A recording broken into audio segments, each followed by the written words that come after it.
Dr. Fred Hatfield is an impressive guy. He's a powerlifting champion, author, millionaire.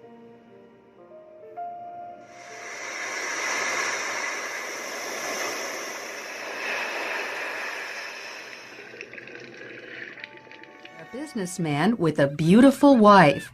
But he'll tell you his greatest accomplishment is killing his cancer, just in the nick of time. The doctors gave me 3 months to live because of widespread metastatic cancer in my skeletals. 3 months. 3 different doctors told me that same thing. It's a horrible, horrible feeling to have someone tell you that the person that you love only has 3 months to live and you're not going to be with him anymore. While Fred was preparing to die, he heard about an anti-cancer diet, also known as metabolic therapy. With nothing to lose, he gave it a try and was shocked when it actually worked. And the cancer was gone completely. To this day, there's no trace of it, and it's been over a year. Although it wasn't easy, Fred stopped eating carbohydrates because carbohydrates turn into glucose inside your body. Cancer cells love glucose and need it so badly that if you stop giving it to them, they die. And it just absolutely amazes me that medical science is just now finding this out. Fred's recovery was not a surprise to Dr. Dominic D'Agostino. His team of scientists at the University of South Florida study metabolic therapy.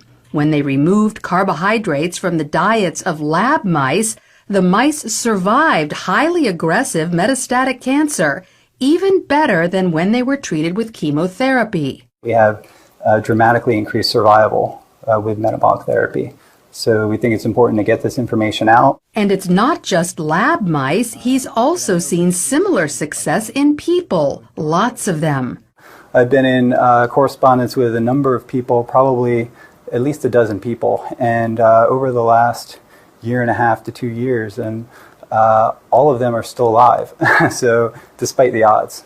And so this is very encouraging. All cells, including cancer cells, are fueled by glucose. But if you deprive them of glucose, they switch to the alternate fuel ketone bodies, all except cancer cells.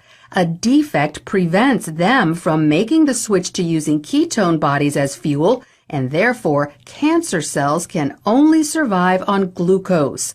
All other cells can use either glucose or ketone bodies. Your normal cells have the metabolic flexibility to adapt from using glucose to using ketone bodies.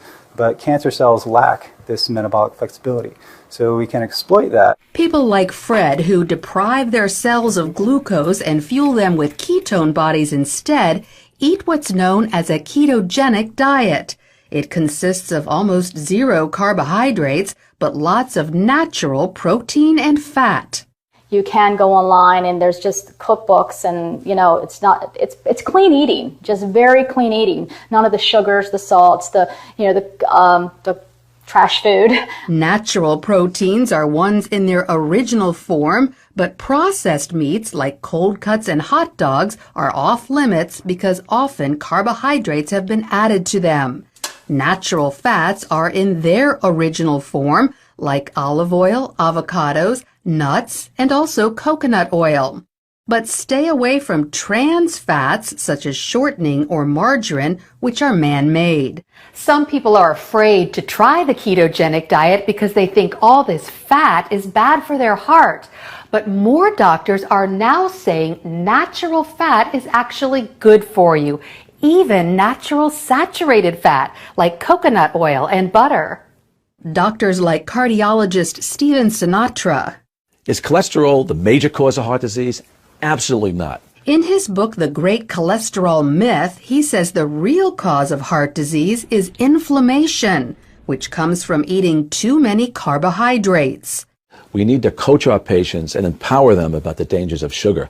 Unfortunately, they're not hearing that. They're hearing the converse, the dangers of fat. Fat is healthy for you, as long as you avoid trans fats. So by cutting back on carbohydrates and eating natural fats and proteins, you could improve your heart health and even wipe out cancer. Lori Johnson, CBN News.